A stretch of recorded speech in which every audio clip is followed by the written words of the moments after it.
Hello and welcome everybody. Welcome back actually, because the broadcast Tom and I just did is 5 minutes ago. We went to the bathroom, stopped the video, made a new one, and this is the one you see right now. Do not watch this video if you have not seen the part before. And do not watch the part before if you have not seen the very first Roman Catholic Socialist Agenda video with Richard Bennett and Tom Friess, an hour and a half. This is now the third one, and now we are going into the reading of the paper of Richard Bennett and probably the paper of Dr. Rahe. You don't know what that is? Well, I'll tell you in a moment because we've come there to read, but before, of course, I start reading, I will welcome Tom Friess back to the broadcast. Hello, Tom. Hello, Jörg, and I'm very happy to be here, and I hope the listeners are prepared to do some learning because this is a very important subject we're speaking about, and we'll just get to it. And it is a very important subject not only for us to tell the people, but also for the people to research for themselves. And we are trying to give them all the tools they need for the research, or at least a start, and then they know where to begin, where to start to look at, and from there go on for yourself. Because Tom, you and I, we both profess that only the truth you find for yourself is the truth that has the right and certain ring in your stomach, isn't it? Yep. So therefore, we really ask everybody to do their own research and just take what we speak about here as a starting point. Don't believe me, don't believe Tom, don't even believe Richard Bennett if you don't want to. Question everything, that's good. Be a good Berean. I mean, that's the reason Richard Bennett called his website Berean Beacon. Be a good Berean. Bereans are only mentioned once in the Bible, chapter 17 of the book of Acts, verse 11.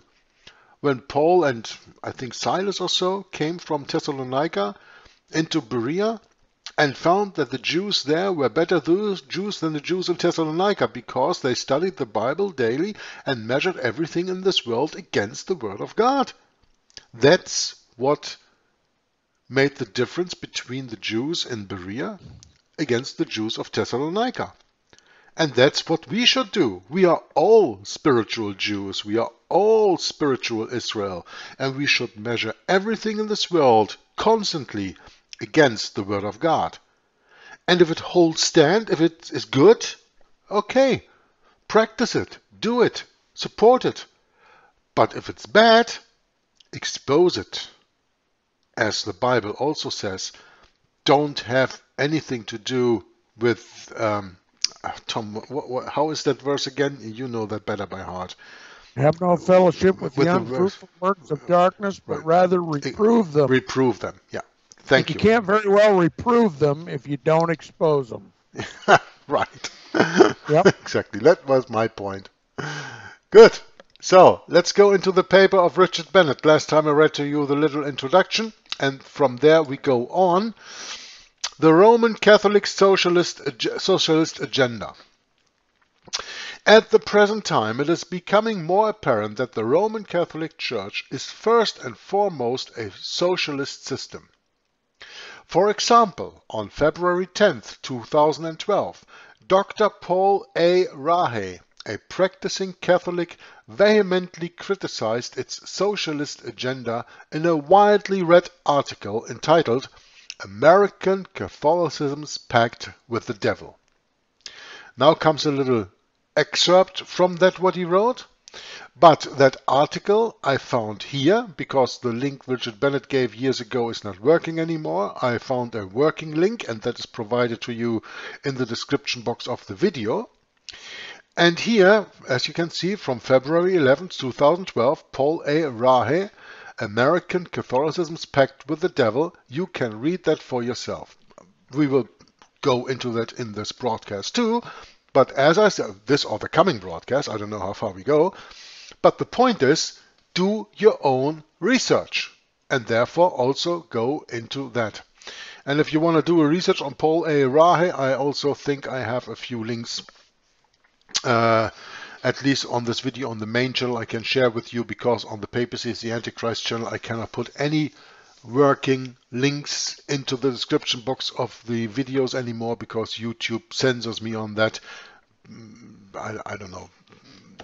They always find a way to do that. This is just extra information. So the article is here, and you can read it for yourself, but Richard Bennett now takes a quote from that Americans' Catholicism's Pact with the Devil. Well, Tom, may I make another little journey before I even read this, because I find this article title so interesting that I have something to say about that. Is it okay if I take a small detour? Well, certainly. Sure. American Catholicism's Pact with the Devil. Maybe you have seen this picture already. The Holy Alliance. When United States President Ronald Reagan and the Pope, the reigning Antichrist at that time, John Paul II, made a holy alliance to assist Poland's solidarity movement and hasten the demise of communism. This holy alliance is something that you really need to know. Why? Because it tells you what Richard Bennett just mentioned here, American Catholicism's pact with the devil. How strong is American Catholicism? Is there any American Catholicism? Because after all, America says of itself that it is a Protestant country, right? What is left of that Protestantism? First and for all is one question. And second of all, how is the American government infiltrated with Roman Catholics? Now I want to take the time, and that's why I asked Tom's permission to do that, to do the same thing that Tom did when he read about the page 360, Obama profoundly affected by Roman Catholic teachings. He went into the reading of Rulers of Evil by F. Tapasausi, the very first chapter. The Holy Alliance, there is the picture in the book, that's why I put the picture here, and the title is Subliminal Rome. Subliminal Rome means the hidden. Bishop Mandel Creighton starts already in his letters with a quote in this chapter where he says, quote, "The Roman Catholic Church is a state."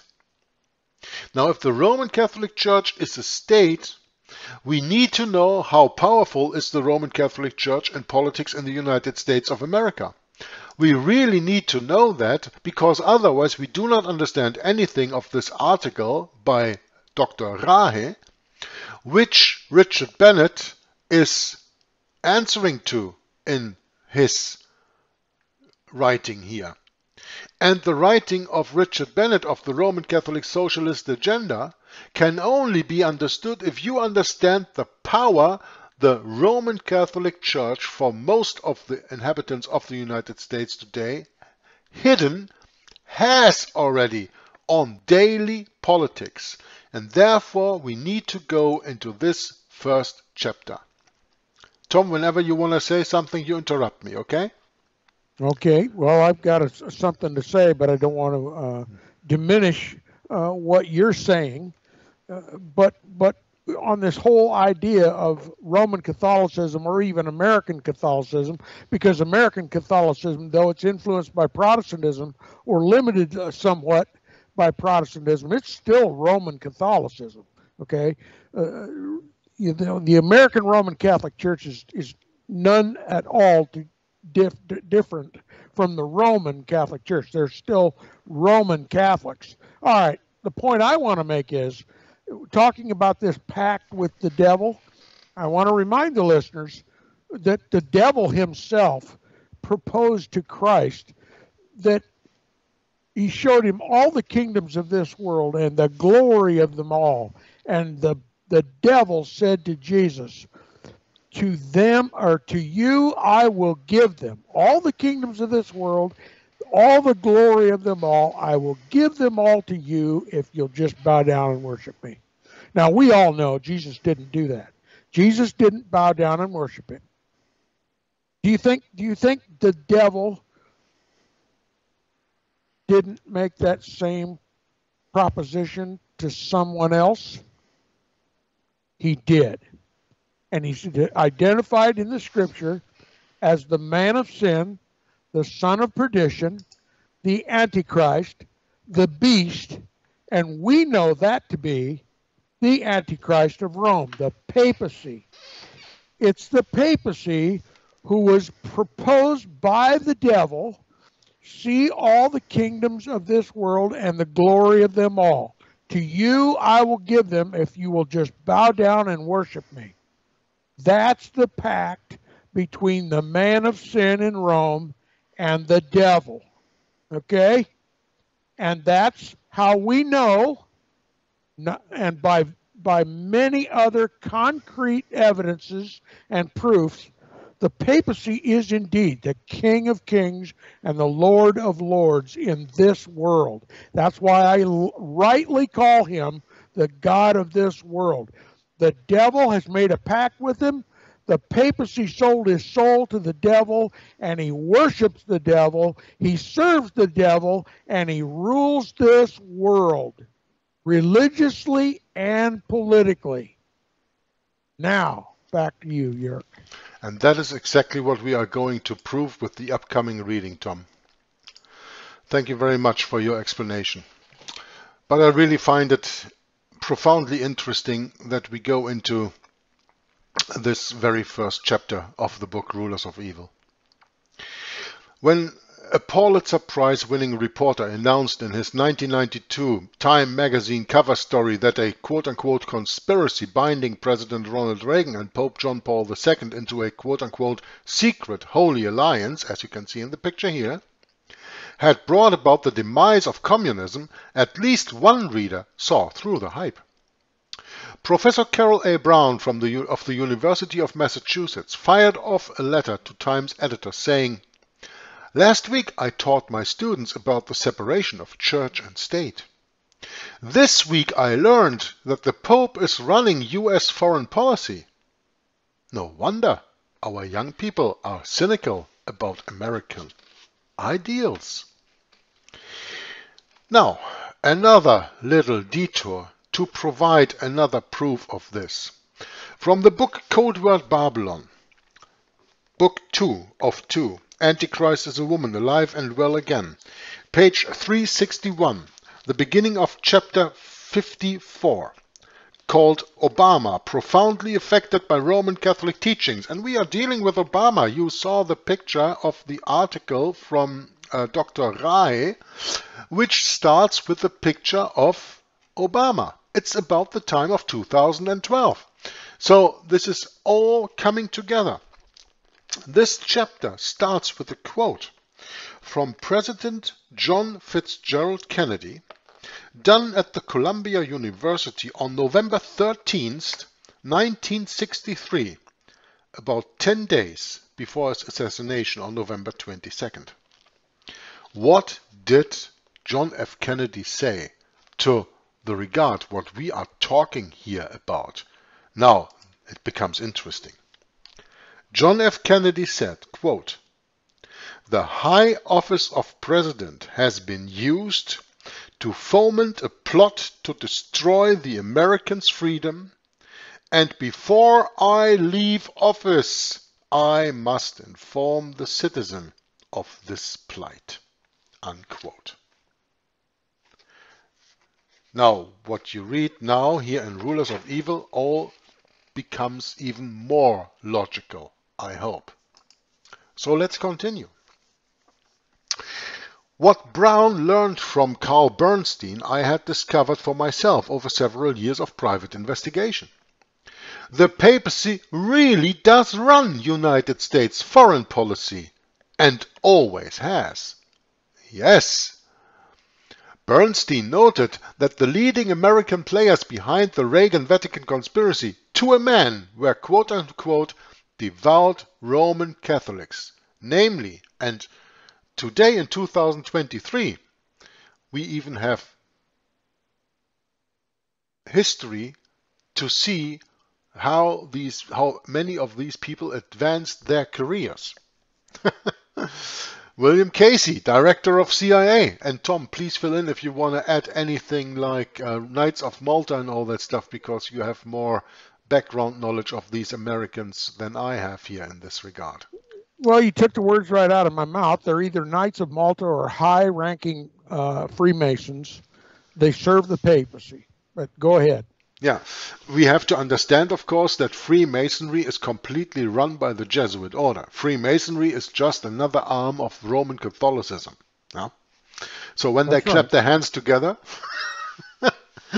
you know who's in between there. Protestants being killed by clapping the hands. Anyway, William Casey, director of the CIA, Richard Allen, National Security Advisor, Judge William Clark, National Security Advisor, Alexander Haig, Secretary of State, Vernon Walters, Ambassador at Large, and William Wilson, Ambassador to the Vatican State. By the way, this William Wilson is the first ambassador to the Vatican State, official, since the assassination of Abraham Lincoln. Because in 1867, after the assassination of Abraham Lincoln, the United States of America broke every official tie, thank you, with the Vatican. And they had no ambassador there anymore. Officially, okay? We all know that presidents like Woodrow Wilson and so had a personal secretary, a personal representative there, which is Mandel House. Mandel House, yeah, which is the same thing. It was just not officially. But the very first American president who officially renewed the ambassadorship. Thank you. I just can come to my word at that sometimes. The political relations through an official ambassador with the Vatican was Ronald Reagan, the traitor. Yeah. Who, and another thing, and that is something Tom told me, he read about that years ago, that in a private meeting between Pope John Paul II and Ronald Reagan went on his knees and said to the quote-unquote Holy Father, I give you my country. He's one of the biggest traitors America ever had. Yep. And this William Wilson was the first ambassador to the Vatican State, introduced by Ronald Reagan again. But the reporter neglected to mention that the entire Senate Foreign Relations Committee was governed by Roman Catholics as well. Specifically senators, and now pay attention to the names. Joseph Biden. Who is he in 2023? Here he was on the subcommittee of European Affairs. Paul Sabarnis, International Economic Policy, Trade, Oceans and Environment. Daniel P. Moynihan, Near Eastern and South Asian Affairs. John Kerry, remember him? Terrorism, Narcotics and International Communications. And didn't he become Secretary of State or something under Obama or so, John Kerry? Tom? Yes, he was Secretary of, he was an ambassador. I can't remember. John Kerry has been widely used by this government. Yeah. And John Kerry was a Skull and Bonesman. It was a which is a Freemasonic institution. It's just Freemasonry by another name. Yeah, that was the joke election of 2004, where one bonesman ran against another bonesman. Huh? George W. Bush against John Kerry. Well, Skull and Bones always wins. That's right. And Christopher Dart, Western Hemisphere and Peace Corps Affair. Bernstein would have been wandering off-point to list the Roman Catholic leaders of American domestic policy, such as Senate Majority Leader George Mitchell and Speaker of the House Tom Foley. In fact, when the Holy Alliance story hit the stands, there was virtually no arena of federal legislative activity. According to the 1992 World Almanac of U.S. politics, that was not directly controlled by a Roman Catholic senator or representative. Now, what does he say here? There was no arena of federal legislative activity that was not directly controlled by a Roman Catholic.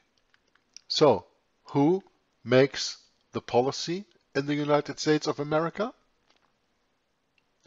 The Who committees. makes the laws of this country? Yeah, exactly. Every legislative institution in this country is run and controlled by Roman Catholics who serve the man of sin in Rome, the lawgiver, the King of Kings, and the Lord of Lords. And they're all commanded to use their vocations and avocations to help elevate the papacy to global supremacy.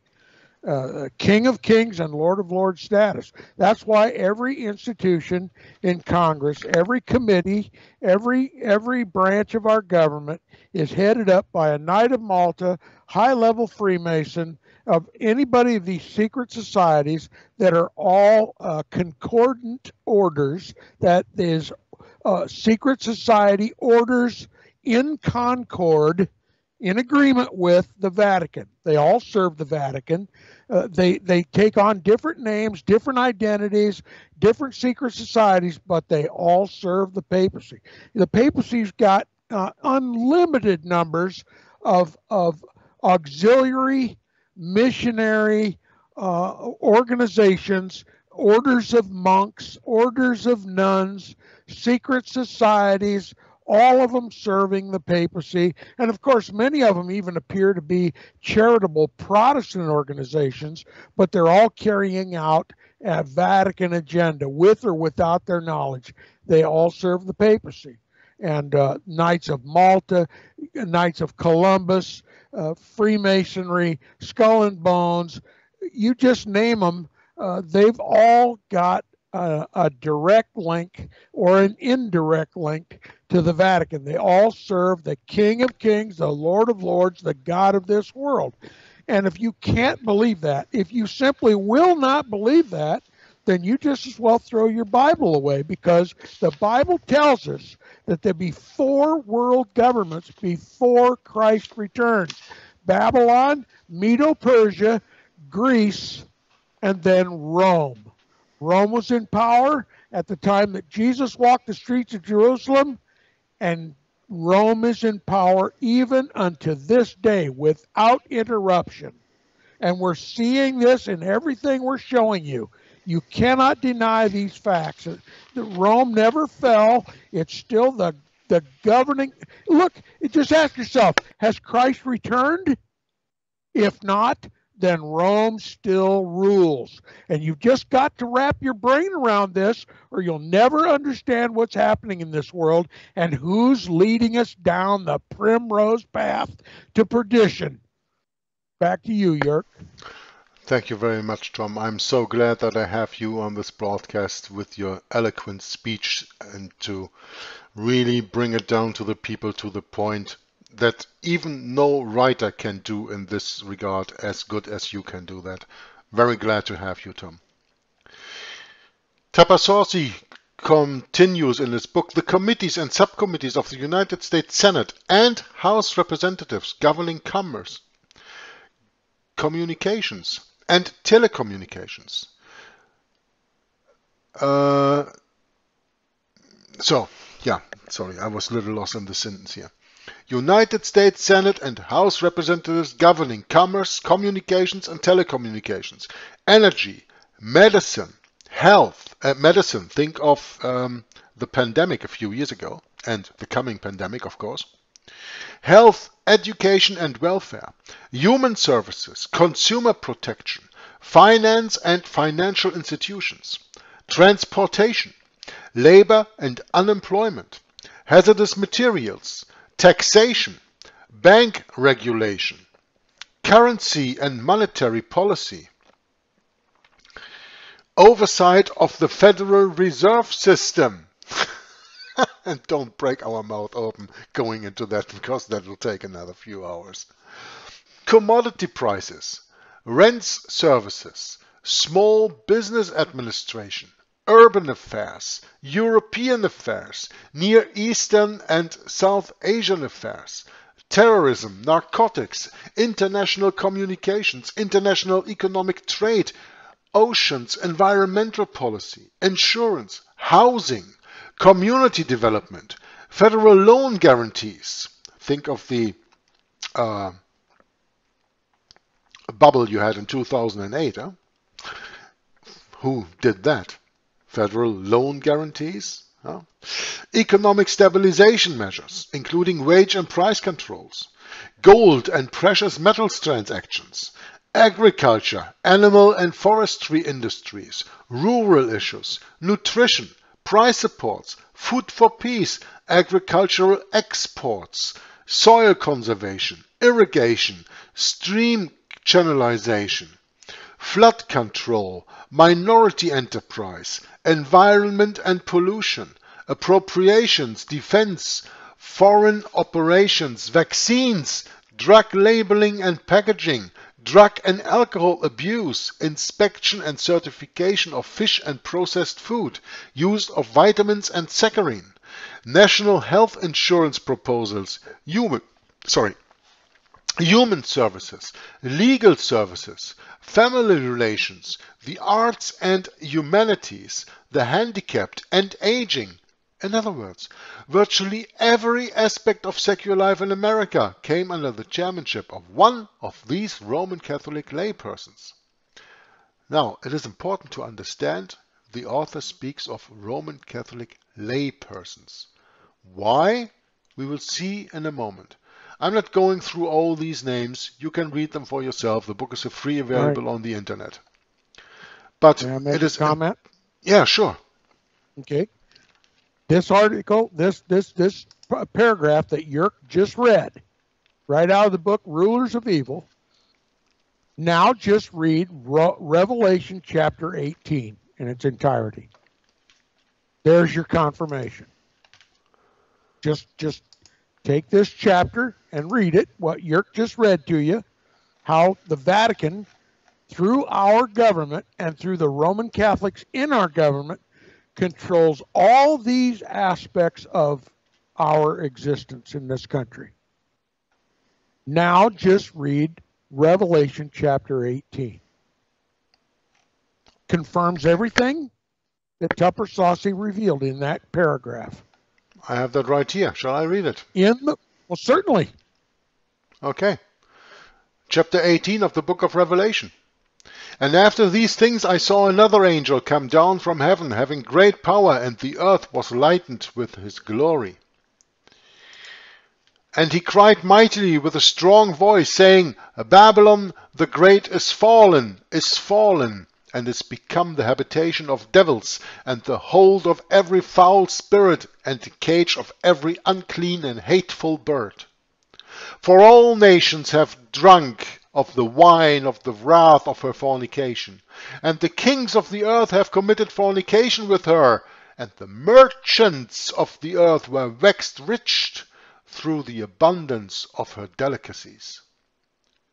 And I heard another voice from heaven, saying, Come out of her, my people, that ye be not partakers of her sins, and that ye receive not of her plagues. For her sins have reached unto heaven, and God hath remembered her iniquities. Reward her even as she rewarded you, and double unto her double according to her works. In the cup which she hath filled, fill to her double. How much she hath glorified herself, and lived deliciously, so much torment and sorrow give her. For she saith in her heart, I sit a queen, and am no widow, and shall see no sorrow. Therefore shall her plagues come in one day, death and mourning and famine, and she shall be utterly burnt with fire, for strong is the Lord God who judgeth her. And the kings of the earth who have committed fornication and lived deliciously with her shall bewail her and lament for her, and when they shall see the smoke of her burning, standing afar off for the fear of her torment, saying, Alas, alas, that great city Babylon, that mighty city! For in 1 hour is thy judgment come. And the merchants of the earth shall weep and mourn over her, for no man buyeth her merchandise any more. the merchandise of gold and silver, precious stones and of pearls, fine linen and purple and silk and scarlet, and all thine wood, and all manners of vessels of Uri. I don't know that Uri what that is, but okay, it's correct, Uri, because sometimes the Bible uses a strange word. And all manners of vessels of Uri, and all manner of vessels of most precious wood, and of brass, and iron, and marble, and cinnamon, and odors, and ointments, and frankincense, and wine, and oil, and fine flour, and wheat, and beasts, and sheep, and horses, and chariots, and slaves, and souls of men. And the souls of men. Go ahead, Yerk. And the fruits that thy soul lusted after are departed from thee, and all things which were dainty and goodly are departed from thee, and thou shalt find them no more at all. The merchants of these things which were made rich by her shall stand afar off for the fear of her torment, weeping and wailing, and saying, Alas, alas, that great city, that was clothed in fine linen and purple and scarlet, and decked with gold and precious stones and pearls, for in 1 hour so great riches is come to naught. And every shipmaster, and all the company in ships, and sailors, and as many as trade by sea, stood afar off, and cried when they saw the smoke of her burning, saying, What city is like unto this great city? And they cast dust on their heads, and cried, weeping and wailing, saying, Alas, alas, that great city, wherein were made rich all that had ships in the sea by reason of her costliness, for in 1 hour is she made desolate.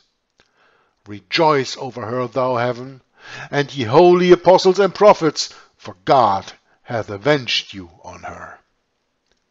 And the mighty angel took up a stone like a great milestone, and cast it into the sea, saying, Thus with violence shall the great city Babylon be thrown down, and shall be found no more at all.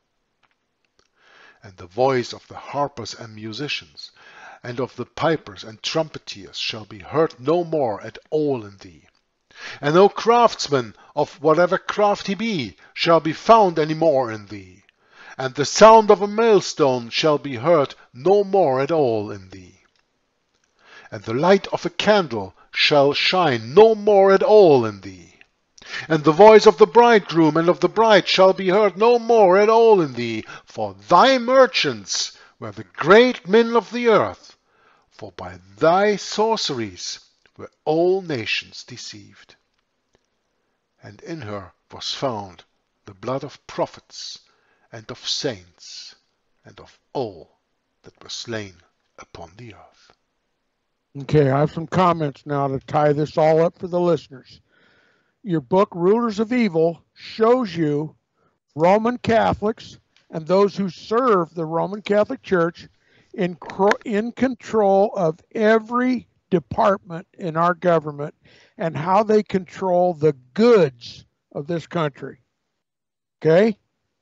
Every department controls the commerce of this country, the goods and services of this country.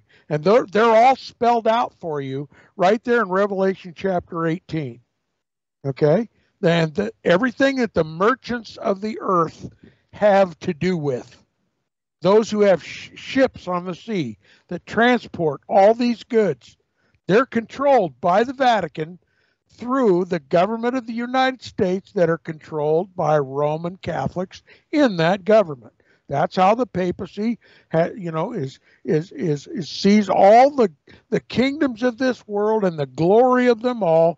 To you I will give them if you'll just bow down and worship me. That's what the papacy does, bows down and worships the devil, and the devil empowers him through Roman Catholics to control all the goods and all the services from the government of the United States of America. And when Christ returns, all of Rome's control is going to be destroyed. All of Rome's trafficking in the goods and services of this world are going to end. and there, with one, as if it, with one stone, Rome will be destroyed. The stone that was cut out of the mountain without hands is going to strike the image in the feet of it and going to grind it to powder, and it will blow away with the wind.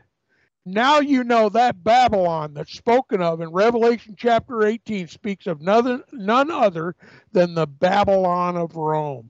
It's the culmination that began with Babylon under Nebuchadnezzar and passed through the Medes and the Persians and transferred to the Greeks and finally controlled by Rome, who still controls it today.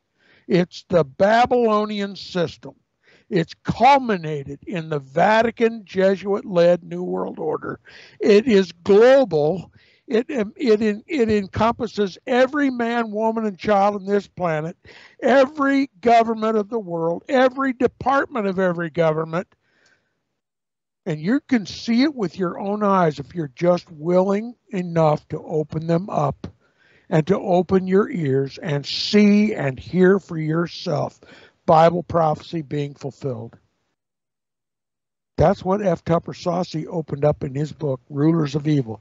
That's what P.D. Stewart opened up in his 2-volume book or 3-volume book, Codeword Barbelon. The truth is out there, and it's consistent with the Scripture.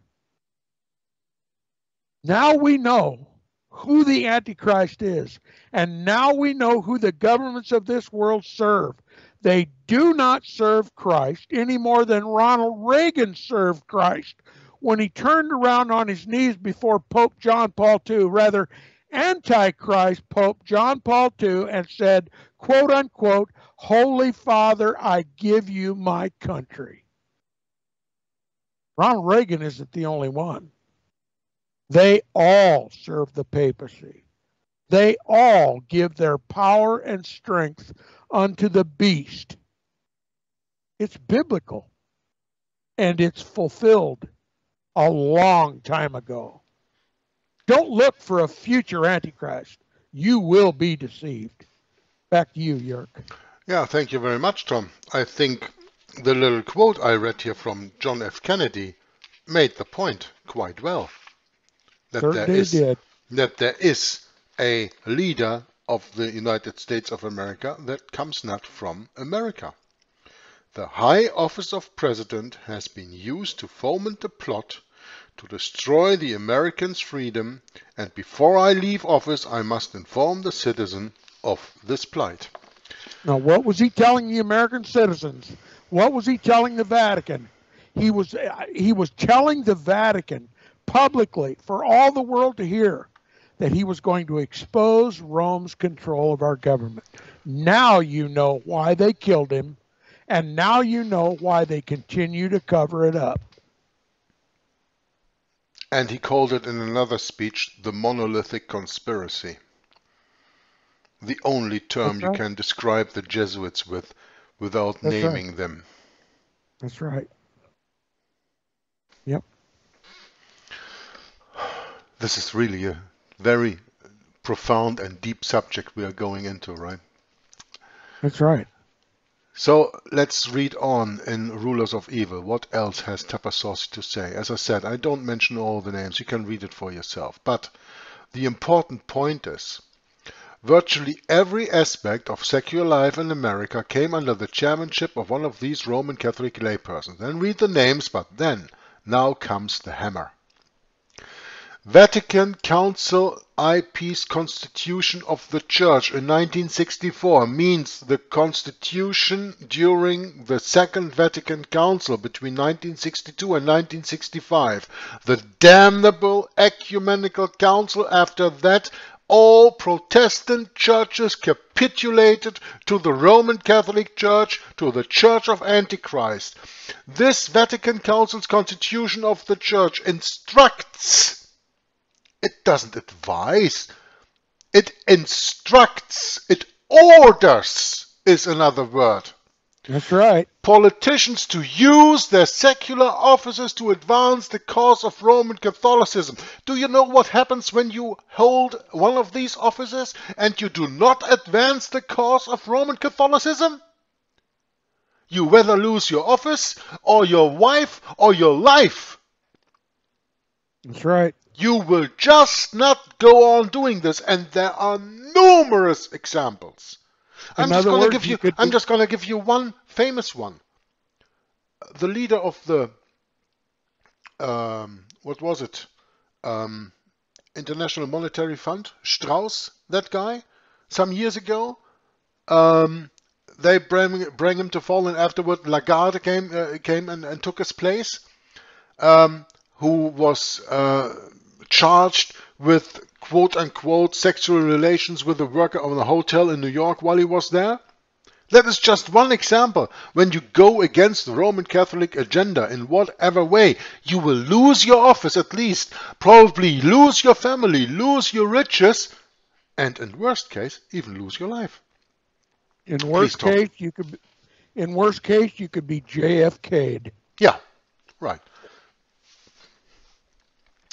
Catholic laypersons, the author continues, quote, whoever they are called upon to expend all their energy, not a little here and there, all the energy, for the growth of the Church, Roman Catholic Church that is, and its continuous sanctification. End quote.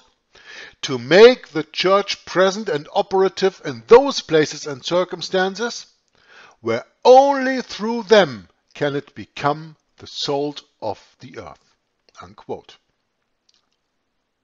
Vatican II further instructs all Catholics, quote, by their competence in secular disciplines and by their activity to vigorously contribute their efforts so that the goods of this world, Caritas in Revelation chapter Veritate, 18. yeah, Yeah. and Caritas in Veritate and Revelation 18, as Tom rightfully says, the goods of this world may be more equitably distributed among all men. Well, that's Caritas in Veritate. That is, you will own nothing and be happy. Charity and truth, and may in their own way be conducive to universal progress in human and Christian freedom, and to remedy the customs and conditions of the world if there are an inducement to sin, so that they all may be conformed to the norms of justice and may favor the practice of virtue rather than hinder it. Unquote. Vatican Council II affirms Catholic doctrine dating back to 1302, when Antichrist Pope Boniface VIII asserted that, quote, it is absolutely necessary for the salvation of every human creature to be subject to the Roman Pontiff. Unquote. That's right. To be saved, let me put it in terms that you can understand. I don't want one single listener to miss what was just said by this Antichrist, Pope Benedict the Boniface VIII. Boniface VIII, for crying out loud. It is absolutely necessary for every human creature to be subject to the Roman Catholic Pontiff. In other words, if you're going to be saved, you have to be a submissive subject of the Pope. Okay? That's the New World Order. If there's any salvation for you in this world, you have to be loyally subject to the God of this world, the man of sin, the son of perdition. That's the New World Order. Okay? Christ is going to be thrown out, just like God's law was thrown out. And now we must serve the man of sin in Rome. That is the New World Order. And your government is implementing his control of this country. Your elected government. Remember, every time you go to the polls, no matter who you vote for, Democratic or Republican, they're all serving the papacy. You are putting legitimacy with your vote to these Roman Catholic political hacks. And you think you're doing your patriotic duty to go to the polls. You're electing the man of sin to run this country. You are handing your country over to the papacy, lock, stock, and barrel when you go to the polls. Because you don't have a Bible believer to vote for. You don't have a Protestant to vote for. You don't have a follower of Jesus Christ to vote for. The kings of this world and the kingdoms of this world and the glory of them all have been given to the papacy. So whoever you vote for in this country or around the world is going to serve the papacy, or he's going to be JFK'd or caught in bed with an intern against his life and is going to be destroyed one way or another. And we read it in the papers all the time. If you do not loyally serve the institution in Rome by dutifully serving him in politics, you will be destroyed. Even at broad daylight, at high noon, with cameras rolling, nobody will go to jail, and your assassin will be protected for the rest of the time, forever. That's what happened to JFK. He was going to out the Vatican. He was going to out the Jesuits for controlling this country. He was going to out his own Roman Catholic Church for controlling the government of this country. He threatened it openly, and they killed him just as openly. And they're still protecting it. Why? Because the Vatican's going to run this country till Christ returns. That's biblical. You cannot challenge that without destroying the foundation of our faith. The man of sin will rule as King of Kings and Lord of Lords until Christ returns. Now, do you still believe in a future Antichrist that's never been revealed? You've been lied to your entire Christian life. And you got nobody to blame but your own pastors. Back to you, Jörg. Yeah, thank you very much, Tom. Going to continue for a moment in this wonderful book that both you and I read. I even read it in the German translation, which we did, and it is also translated into Dutch. So if anybody watching this video wants to have this book in Dutch or in German, go to my archive and there you can download it for free. The English version too, by the way. It is absolutely necessary for the salvation of every human creature to be subject to the Roman Pontiff. That is in the bull Unam Sanctam, which picture you see here from 1302. This was the inspiration for the papacy to create the United States of America that materialized in 1776 by a process just as secret as the Reagan-Vatican production of Eastern Europe in 1989. What? American government Roman Catholic from the beginning? Consider. The land known today as the District of Columbia bore the name Rome in 1663 property records. And the branch of the Potomac River that bordered Rome on the south was called Tiber. This information was reported in the 1902 edition of the Catholic Encyclopedia's article of Daniel Carroll. The article specifically declaring itself, quote, of interest to Catholics, unquote, in the 1902 edition was deleted from the new Catholic Encyclopedia in 1967. And this is something where I want to end this with, because we read the important part of this book, of the first chapter. You can read the whole book, as I said, when you download it for free. You can buy the book still to have a copy and hold a copy in your hands. Me and Tom both have a few copies, I guess, at house. It is one of the most important books I've ever read. But the point that the author makes here, you have the 1902 edition of the Catholic Encyclopedia, and you have the 1967 edition. I have the 1913 edition here in my cupboard, and I know that the coronation oath of the King of England has been changed And you can only see that when you have the 1913 printed edition, which I hold here. I don't hold it here in my hands, but I have it here in my house.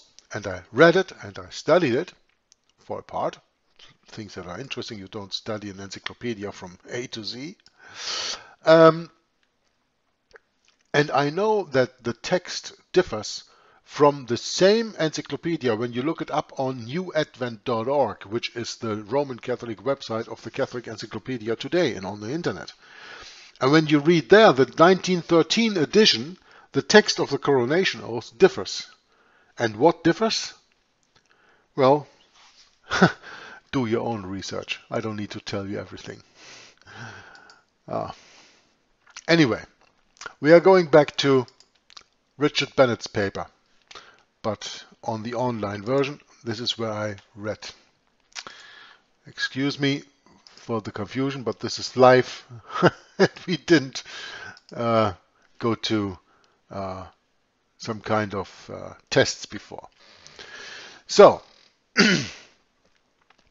for example, on February 10, 2012, Dr. Paul A. Rahe, a practicing Catholic, vehemently criticized its socialist agenda in a widely read article entitled American Catholicism's Pact with the Devil. And I think we made the point now that you understand what American Catholicism's pact with the devil is among the Holy Alliance and other things that we just read to you.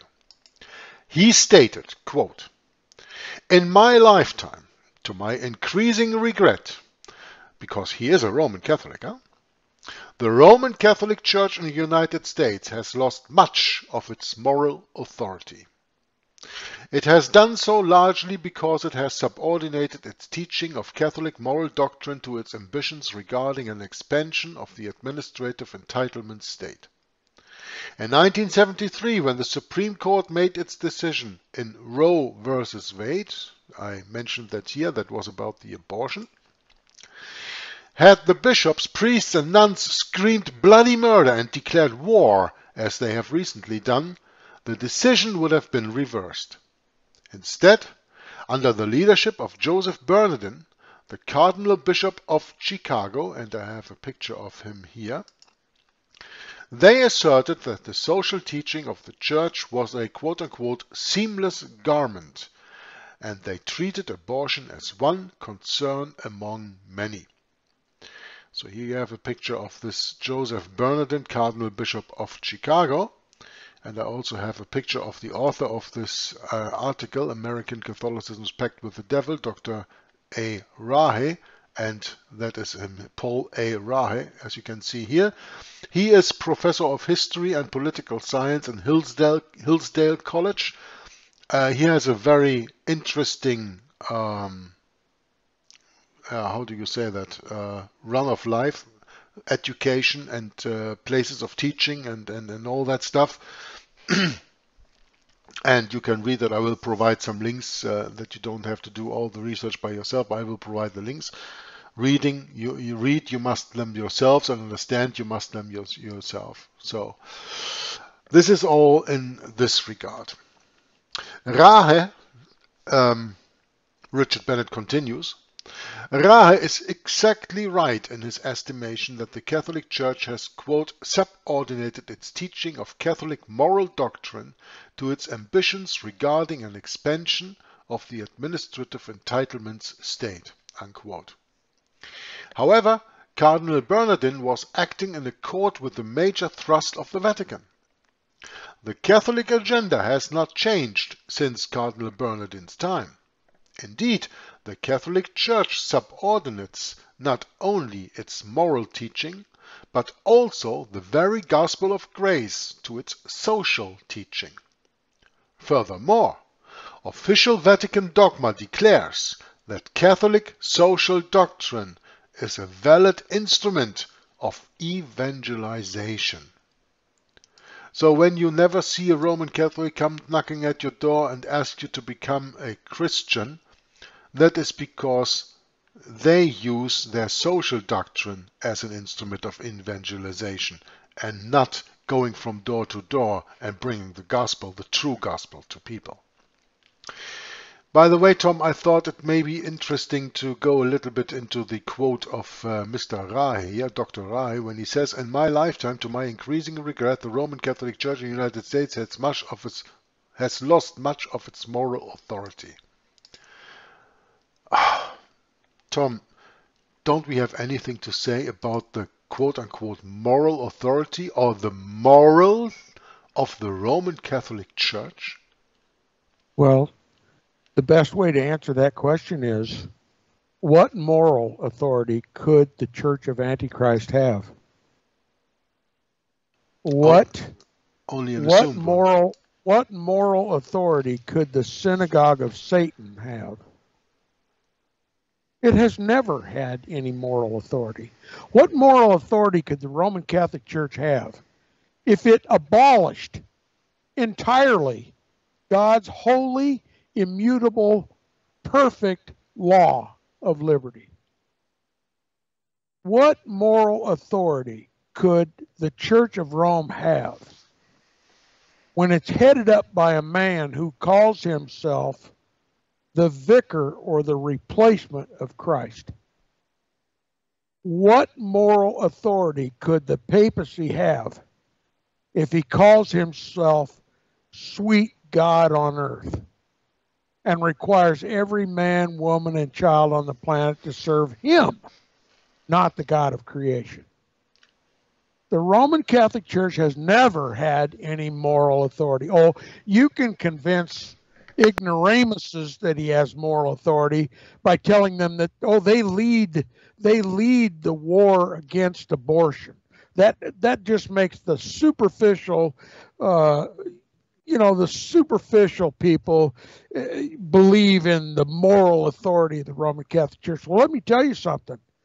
It was revealed by Averell Manhattan in his book, The Vatican Billions, that it was the Vatican Bank that financed the research that gave us the birth control pill. Okay?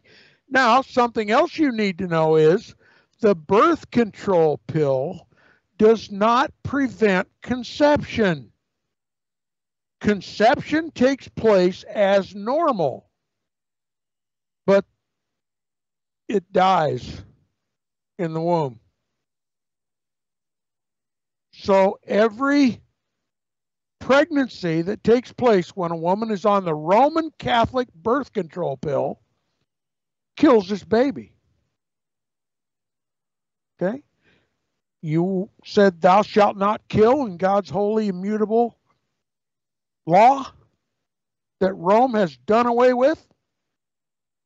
Rome has killed every baby that has been conceived while taking the birth control pill. Rome financed it. Rome owns it. It's their pill. What moral authority could the Church of Antichrist have? That agenda that was started by the devil and the man of sin, because Jesus wouldn't bow down and worship him. There is no moral authority in the Roman Catholic Church. There never has been any moral authority in the Roman Catholic Church any more than Satan himself has moral authority. Now do you see why I say repeatedly, anyone who calls the Roman Catholic Church or any pope or any priest or any nun a Christian, you've blasphemed the name of God by calling the Roman Catholic Church a Christian church. Now you're saying, oh, Tom, that's too heavy-handed. Well, then you write your own Bible, because you've rejected God's Bible. The God of creation has revealed unmistakably who the Antichrist is. And history has confirmed every prophecy that was ever written about the man of sin, the son of perdition. It's inarguable. It's a slam dunk. You can't argue about it. You can't contradict it. You can't gainsay it. You can't sweep it under the rug. The papacy is, was, and always will be the Antichrist, and the Roman Catholic Church is, was, and always will be the synagogue of Satan and the center of religious and political power in the world. The whole world, without exception. I'm sorry to be the bearer of such bad tidings. And if you've never heard any of this before, you can blame your own pastors. Back to you, Jörg. Thank you very much, Tom. So going so deep into the moral authority, I think a last point that we want to mention before we close this broadcast and then postpone it, of course, to another one, because you see the article is still long and we haven't even touched on Dr. Rahe's American Catholicism's Pact with the Devil. So this is going to take a while before we get through it. But one last point, Tom, that I want to address before we go out here is not the moral authority, but is the moral teaching of Rome. You and I, we call ourselves Bible-believing Christians. And our standard for moral is the Bible, and the Bible alone, the Word of God and nothing else.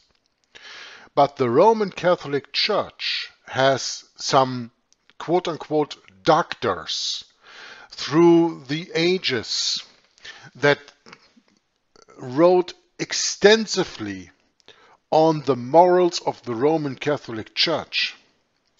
So when the author here speaks that the Catholic Church has lost much of its moral authority, it is also necessary to busy oneself with what does the Roman Catholic Church have for morals? What morals is the Roman Catholic Church teaching? And do these morals of the Roman Catholic Church's teaching hold up against the teaching of the Bible? Again, be a good Berean. You have to go into readings like from Alfonso Liguori, Suarez, Busenbaum, and many, many more. Bellarmine. And Bellarmine, yeah. And I think that Tom has an interesting point to make, the final point of this video. So Tom, I introduced you to the last subject you can address on, and after that we'll postpone to the next reading. Thank you very much, Tom, for your contribution. Wonderfully, I want to listen to what you have to say on the moral doctors of the Roman Catholic Church. Well, they're called by the Roman Catholic Church and by all Protestant and evangelical churches as the church, the Holy Fathers of the Church. The Holy Church Fathers, right? You've heard their names: Origen, Tertullian, all of them. I can't recite them all. They were all heretics.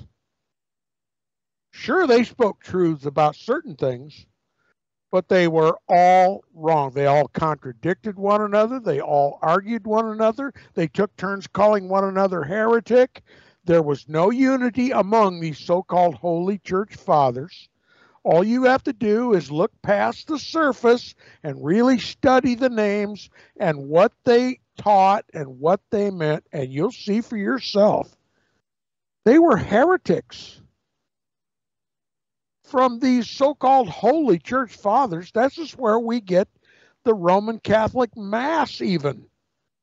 That the wafer of the Roman Catholic Church is a sacrifice. That Jesus is a perpetual sacrifice? How could that be? And still regarded as Christians when the Bible plainly tells us of Messiah the Prince in Daniel chapter 9, verse 24 through 27, that he, in the midst of the week, in the midst of the 70th and final week of Daniel's prophecy, would cause the sacrifices and oblations to cease. That's what Jesus did when he gave up his own life and became the sacrifice to end all sacrifices. When he became the bread of life, when he became the propitiation for our sins, when he became the Redeemer, the Lamb slain from the foundation of the world. He became the reconciliation for iniquity. He fulfilled Daniel's prophecy, the 70th week of Daniel, perfectly and completely. But these so-called holy church fathers taught lies. And out of their teaching came the Roman Catholic Church. And Paul warned with tears and letters over and over and over. He prayed for the saints that they would soon be deceived, that there would come a great falling away from the faith, and then that man of sin would be revealed. It was that great falling away that culminated in the rise of the papacy. And the rise of the papacy came about because of the heretical teaching of the so-called Holy Church Fathers. And it isn't just the Roman Catholic Church that holds up these Roman Catholic Holy Church Fathers. It's the Protestant evangelical churches too. There's no refuge for you in any of the churches. There is no refuge for anyone in any of the churches. Back to you.